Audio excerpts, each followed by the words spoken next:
আসসালামু আলাইকুম রহমতুল্লাহি বারাকাতু। আমি আপনাদেরকে আজকে দেখাবো শিং মাছ রান্নার রেসিপি।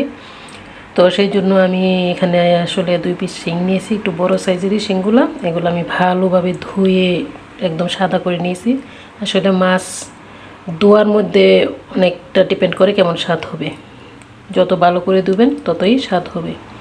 এই পর্যায়ে আমি দিয়ে দিব লবণ, তারপরে দিয়ে দিব হলুদ, আর দিব একটু লেবু দেওয়ার কারণ হলো অনেক সময় দেখবেন কিছু কিছু শিং মাছের গন্ধ থাকে, সেই জন্য আমি দিয়ে দেবো।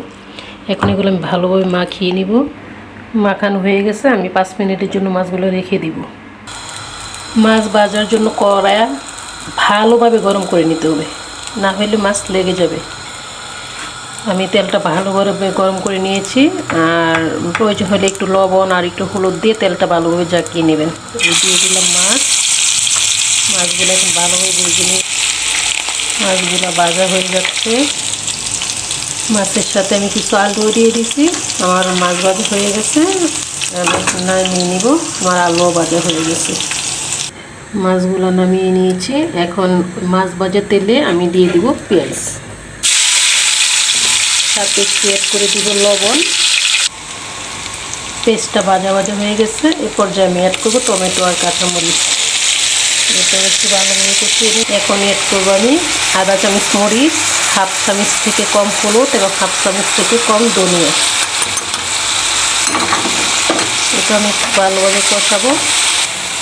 এই পর্যায়ে অ্যাড করব অল্প পরিমাণ পানি, মশলাটাকে আরও ভালোভাবে কষানো করব। মশলা ভালোভাবে কষানো হয়ে গেছে। এই পর্যায়ে আমি মাছ আর আলুটা দিয়ে দিব। আমি আরও ভালোভাবে কষিয়ে নিই মশলার সাথে।